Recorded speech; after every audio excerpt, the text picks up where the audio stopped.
L'éveil des silences, découverte en terre d'Aisne. Chers compagnons d'exploration des arcanes du temps, nous nous apprêtons à entamer un voyage au cœur de la Terre, là où les murmures des âges révolus attendent leur résurrection. Le voile qui sépare notre présent vibrant des profondeurs de l'Antiquité est souvent d'une ténuité insoupçonnée, et parfois, il se déchire pour révéler des échos d'une puissance inouïe. C'est en cette région sacrée, cette terre d'Aisne, chargée d'une mémoire tellurique dense et persistante, que notre quête prend son ancrage. Depuis des millénaires, l'Aisne a été un carrefour de civilisation, une matrice où se sont mêlés les sangs et les destins. Ces plaines ondulantes ont vu s'élever et s'effondrer des empires. Ces forêts profondes ont abrité des cultes oubliés, et ces rivières ont porté les prières et les lamentations d'innombrables générations. C'est un palimpseste vivant, où chaque couche de sol recèle une histoire, chaque pierre, un fragment de l'éternel puzzle humain. Et c'est précisément dans cette matrice féconde que le hasard, ou peut-être la prescience des anciens, a guidé nos pas vers un point de convergence où le passé, dans toute sa splendeur funèbre, a choisi de se manifester à nouveau. L'acte de la découverte archéologique n'est jamais anodin. Il ne s'agit pas d'une simple extraction d'objets ou de squelettes du sein maternel de la Terre. C'est une interaction profonde, quasi mystique, entre le présent et l'au-delà des temps. C'est un déchiffrement patient des hiéroglyphes du sol, une écoute attentive des silences accumulés. Chaque coup de pelle, chaque effleurement de brosse sur la terre est un battement de cœur qui résonne avec ceux qui reposent en dessous, une brèche ouverte dans le grand continuum temporel. Nous ne sommes pas de simples observateurs, mais des intercesseurs, des passeurs, chargés de ramener à la lumière ce qui fut sciemment enfoui, de traduire les intentions et les rituels d'âmes disparus. Car la mort, pour les anciens, n'était pas une fin, mais une transition, un passage vers d'autres réalités. Et chaque sépulture en est la preuve tangible, la cristallisation d'une philosophie, d'une cosmogonie. Le grand œuvre qui nous occupe aujourd'hui a commencé non par un éclaireur solitaire guidé par des visions chamaniques, mais par le pragmatisme séculaire de la construction humaine. Les fondations d'un édifice moderne, destiné à ancrer notre époque dans la terre, ont heurté, sans le savoir, les vestiges d'une civilisation enfouie. Ce choc fut la première résonance, la première fissure dans le grand silence. Les premières anomalies géophysiques, ces caprices du sol qui intriguent l'expert, furent les prémices d'une révélation majeure. Puis, sous la houlette des archéologues, ces maîtres des mondes souterrains, la Terre commença à céder ses secrets avec une lenteur majestueuse. Ce ne fut pas un unique signe, mais une série de récurrences, de motifs souterrains qui dessinèrent peu à peu les contours d'une nécropole. Là où le profane n'aurait vu que strates de limon et d'argile, l'œil averti discerna les ruptures, les remblais, les fosses creusées par des mains disparues. Et puis, la confirmation, d'abord fragmentaire. Un tesson de poterie aux formes inattendues, la couleur singulière d'une terre perturbée, la rencontre inévitable avec le minéral façonné. Une pierre, puis une autre, disposée avec une intention manifeste, dessinait une structure, non pas érigée vers le ciel, mais enfoncée dans le sol nourricier. C'était la preuve irréfutable. Ici, sous nos pieds, reposait une partie du monde d'antan. L'excitation scientifique se mua en un frisson respectueux lorsque les premiers contours d'une sépulture apparurent, puis d'une deuxième, et ainsi de suite, jusqu'à en dénombrer 6. 6 ouvertures sur des vies éteintes, 6 fenêtres sur un cosmos rituel. Chaque sépulture, un microcosme, une capsule temporelle scellée avec le plus grand des mystères.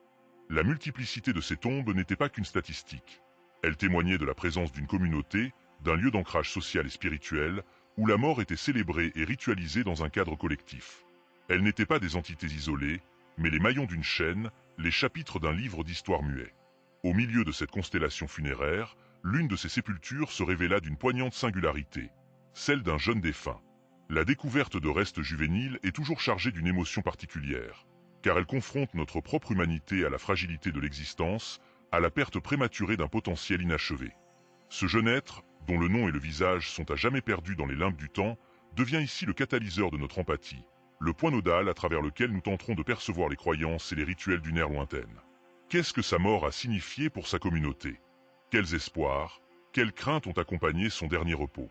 Quels objets, quels gestes ont marqué son passage vers l'au-delà, alors que sa vie terrestre n'avait fait qu'éclore?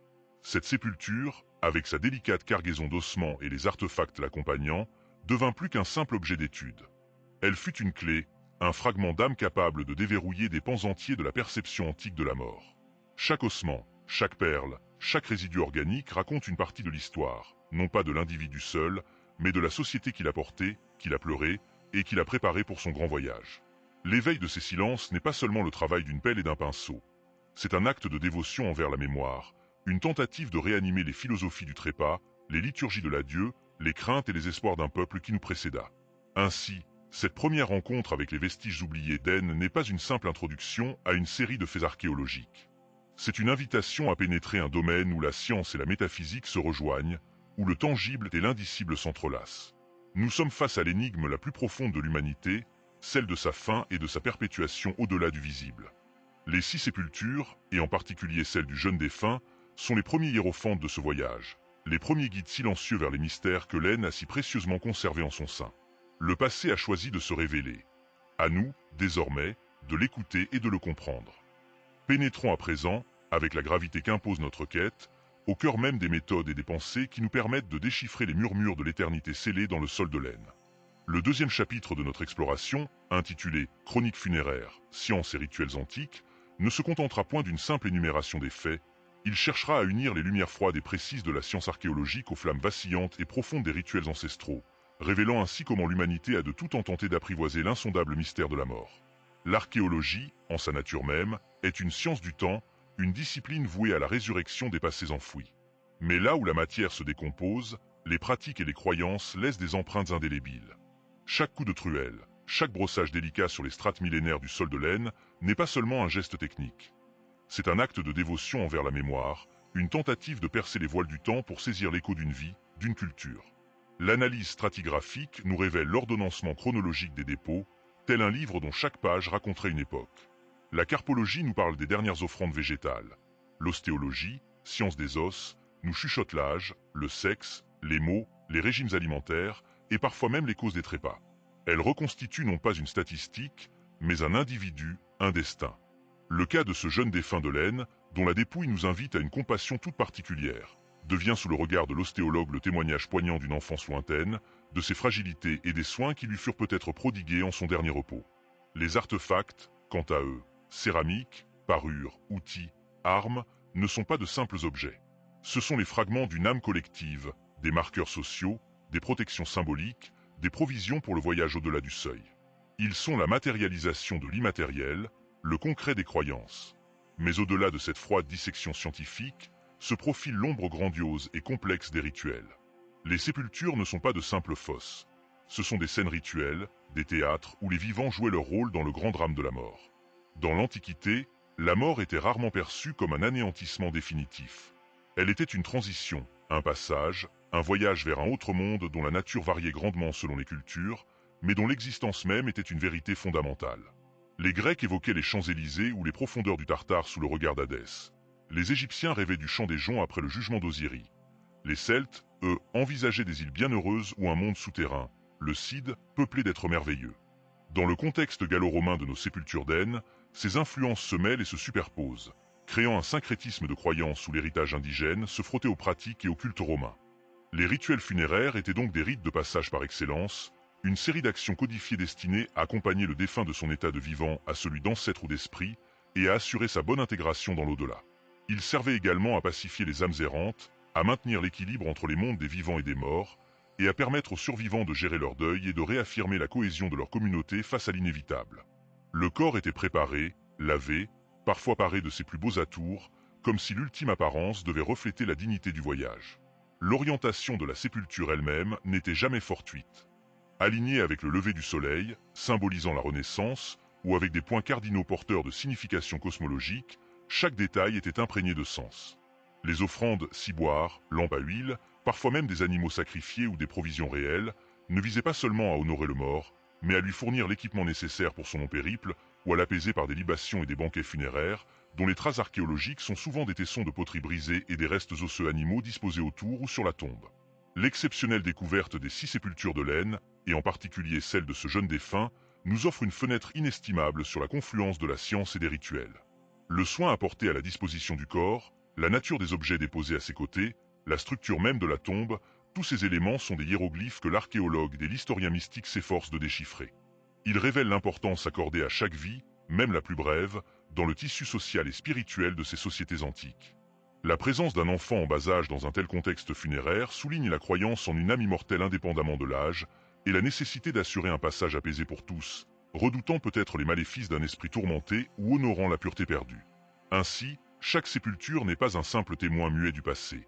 C'est une chronique, une épitaphe silencieuse écrite par la terre et le temps.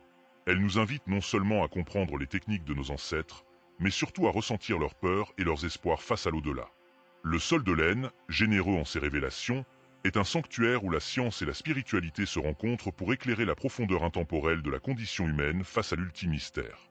Dans la profonde quiétude des nécropoles d'Aisne, où le passé se déploie en strates silencieuses et le voile du temps s'effiloche sous le regard de l'érudit, l'une des 6 sépultures exhumées résonne d'une singulière et poignante mélodie. Elle n'est point celle d'un guerrier couronné de gloire, ni d'une matrone vénérée, mais celle infiniment plus fragile d'un enfant. Ce gisant juvénile, par sa seule présence, tisse un PN exceptionnel du grand livre des mystères funéraires antiques, défiant les conventions archéologiques et invitant à une méditation sur la destinée des âmes les plus innocentes. La découverte d'une sépulture enfantine intacte, richement dotée ou même simplement identifiable, est en soi un événement d'une rareté archéologique insigne. L'Antiquité, en effet, charriait son lot de mortalité infantile d'une ampleur aujourd'hui difficilement concevable. Les nouveau-nés et les tout-petits, proies des maladies, des famines et de l'absence de médecine préventive, succombaient en nombre effroyable. Or, cette omniprésence de la mort juvénile ne s'est pas toujours traduite par une profusion de tombes distinctes et élaborées. Souvent, les plus jeunes étaient inhumés dans des contextes moins formels, sous le seuil des maisons, dans des jarres d'argile à l'intérieur même de l'habitat, comme on l'a vu dans certaines cultures mésopotamiennes ou romaines pour les Suiouris, avant la reconnaissance pleine de leur citoyenneté, ou encore dans des fosses rudimentaires qui, avec le temps, n'ont laissé que peu de traces. Leurs os, plus petits et plus fragiles, se désintégraient plus rapidement, laissant aux archéologues un silence parfois trompeur. Cette discrétion funéraire s'explique parfois par la perception du nouveau-né ou du très jeune enfant, dont l'identité sociale n'était pas encore pleinement établie. N'ayant pas encore franchi les rites de passage conférant le statut d'adulte, leur départ était perçu différemment, moins comme une brèche dans le tissu social mature que comme une promesse non tenue, un retour prématuré au néant ou au divin. L'enfant d'Aisne, dont l'âge est estimé à quelques années seulement, rompt avec cette discrétion habituelle. Sa sépulture, située au sein d'un ensemble où reposent des adultes, suggère une intentionnalité, une intégration à la communauté des défunts d'une manière qui défie la pure statistique et l'anonymat. L'examen des restes révèle la position du corps, son orientation, éléments qui ne sont jamais le fruit du hasard dans les rituels funéraires antiques, mais des marqueurs de croyances profondes sur le voyage de l'âme. La manière dont le corps a été disposé, qu'il soit recroquevillé comme en un sommeil éternel ou étendu avec une solennité inattendue, parle de la tendresse et du respect que les vivants ont pu accorder à ce départ précoce. Mais c'est la présence d'éventuels biens funéraires qui confère à cette sépulture sa dimension la plus emblématique et émouvante. Quels objets ont accompagné ce petit être dans l'au-delà? Des jouets miniatures, symboles d'une enfance volée, tels des sifflets d'argile ou des osselets polis, se retrouvent parfois dans les tombes juvéniles d'autres civilisations, de la Grèce antique à la Rome impériale. Ces objets ne sont pas de simples reliques. Ils sont les passeports du défunt, des protections ou des provisions pour le long voyage. Un petit récipient en céramique pourrait avoir contenu une dernière offrande de nourriture ou de boisson, un lait maternel éternisé, pour apaiser la faim et la soif de l'âme errante. Des perles d'ambre, des coquillages percés ou des fragments de minerais aux vertus apotropaïques, comme l'hématite ou la malachite, pourraient avoir été disposés comme autant d'amulettes protectrices, censées guider l'enfant à travers les ténèbres et le préserver des esprits malveillants, ou lui assurer une renaissance sous une forme propice. Dans la tradition romaine, par exemple, les bullas portés par les enfants étaient souvent enterrés avec eux, symbolisant la protection du foyer et la permanence de l'identité, même dans la mort. Le symbolisme de ces artefacts, même modestes, est immense. Il révèle non seulement la douleur des parents, mais aussi leurs croyances complexes sur l'état de l'âme enfantine. Était-elle perçue comme plus pure, plus proche du divin et, par conséquent, comme un intercesseur potentiel, ou au contraire, comme plus vulnérable, nécessitant une attention redoublée dans le monde souterrain? Certaines cultures antiques voyaient les enfants décédés comme des esprits liminaires, ni tout à fait humains, ni tout à fait divins, capables de revenir hanter les vivants s'ils n'étaient pas correctement apaisés par des rites spécifiques et des offrandes régulières. La sépulture d'Aisne, par sa singularité, nous force à nous interroger sur la place de cet enfant dans l'eschatologie de sa communauté. Considérons par contraste les tombes ostentatoires de certains enfants de l'âge du bronze ou du fer en Europe, parfois enterrés avec des parures d'une richesse inouïe, comme les sépultures princières de Vie ou de Hochdorf, où la distinction sociale était si forte qu'elle se projetait même sur les plus jeunes. Ces exemples, bien que lointains dans le temps ou l'espace, soulignent que le statut d'un enfant dans la mort n'était pas universellement déterminé par son âge, mais aussi par son lignage et l'importance de sa famille. L'enfant d'Aisne, par sa modeste mais significative présence au sein d'une nécropole d'adultes, semble témoigner d'une forme d'intégration à la mémoire collective, un acte de deuil et de reconnaissance de sa personne, même inachevé. Ce secret de l'enfant ne réside pas dans quelque énigme cryptique, mais dans la profondeur des émotions et des systèmes de pensée qu'il révèle. C'est le secret d'une humanité confrontée à l'inacceptable, cherchant à donner un sens à la perte la plus déchirante. Par cette humble sépulture, la communauté ancienne d'Aine nous tend un miroir, reflétant non seulement ses rituels et ses espoirs pour l'au-delà, mais aussi l'universalité de l'amour parental et le désir ardent de protéger, même au-delà du dernier souffle, l'être le plus cher. Cet enfant, silencieux depuis des millénaires, devient ainsi le porte-voix des croyances les plus intimes et des affections les plus profondes, un jalon spirituel dans notre quête pour comprendre la danse éternelle entre la vie et la mort. De la poussière remuée par les mains pieuses de l'archéologue émane une vérité immuable, un souffle primordial qui traverse les strates du temps. Nous voici au seuil d'une révélation, non pas celle d'une simple exhumation d'ossements, mais l'émergence d'un dialogue séculaire entre les vivants et les ombres, entre notre présent fugace et le passé inaltérable. Le chapitre 4 de notre quête ésotérique nous invite à sonder ce qui se tapit au-delà du voile, la mort, le passé et notre humanité. Car c'est là, dans le silence assourdissant des tombes d'Aine, que se déploie la tapisserie complexe de notre rapport universel à l'ultime mystère. Le voile. Ce n'est point un simple linceul de tissu, ni même le linceul de terre qui recouvre les corps. C'est la membrane impalpable, mais ô combien réelle, qui sépare notre monde des vivants de l'autre monde, des enfers, des champs élyséens ou des demeures des ancêtres, selon la cosmogonie de chaque civilisation. Pour les peuples de l'Antiquité, dont les vestiges nous parlent avec une éloquence poignante depuis les terres d'Aine, la mort n'était point une annihilation, mais une transition, un passage. Elle était le seuil d'une odyssée, le début d'un pèlerinage vers des rives inconnues, mais dont l'existence même n'était jamais remise en question. Les 6 sépultures révélées, par leur agencement, leurs offrandes et la position des défunts, sont autant de cartes stellaires dressées pour guider l'âme errante. Considérez l'humble mobilier funéraire, quelques poteries brisées, des fibules corrodées, des amulettes dont la puissance protectrice s'est évanouie avec les siècles. Ces objets, loin d'être de vaines possessions, étaient des compagnons de voyage, des viatiques pour l'éternité. La nourriture et la boisson, symboliquement présentes ou réellement consommées lors des banquets funéraires, assuraient la subsistance de l'âme dans son errance. Les armes, pour l'homme, garantissaient sa capacité à se défendre ou à chasser dans les nouvelles contrées. Les parures, pour la femme, affirmaient sa dignité et son statut même au-delà du trépas. Chaque élément était une litanie muette, une prière matérialisée pour le repos et le bien-être du défunt. La perception de la mort était imprégnée d'une pragmatique mystique. Il fallait préparer le voyageur, apaiser les dieux chthoniques et honorer les ancêtres pour maintenir l'équilibre du cosmos et assurer la fertilité de la Terre. Le cas du jeune défunt, en particulier, résonne avec une mélancolie particulière. La mort prématurée, ce vol insupportable de la vie avant son épanouissement, a toujours confronté l'humanité à son impuissance et à l'absurdité apparente de l'existence. Pourtant, même pour l'enfant, le rituel funéraire n'était pas minimisé. Au contraire, il prenait souvent une intensité symbolique accrue. Que ce soit par des objets miniatures reproduisant le monde adulte, par des jouets ou par des offrandes spécifiques, la communauté exprimait son deuil et son espoir. Il est plausible que, dans certaines croyances antiques, la mort d'un enfant fut interprétée comme un retour précoce vers un état d'innocence primordiale, ou un lien plus direct avec les divinités. Le positionnement du corps, la direction de son regard éteint, les mains jointes ou ouvertes. Chaque détail est une phrase gravée dans la terre, un fragment d'un dialogue sacré. Les anciens ne se contentaient pas d'enterrer leurs morts. Ils les accompagnaient avec un soin méticuleux, une dévotion née de la conviction que la frontière n'était pas une fin, mais une porte. Ces sépultures d'Aine sont plus qu'un simple témoignage archéologique. Elles sont un miroir tendu vers le passé, reflétant les angoisses et les aspirations de nos lointains prédécesseurs. Le passé, par l'entremise de ces découvertes, n'est plus une abstraction lointaine, un chapitre figé dans les annales. Il devient vivant, palpable, vibrant des émotions de ceux qui nous ont précédés. Nous nous penchons sur un fragment d'os, une perle oubliée, et instantanément, des millénaires s'effacent.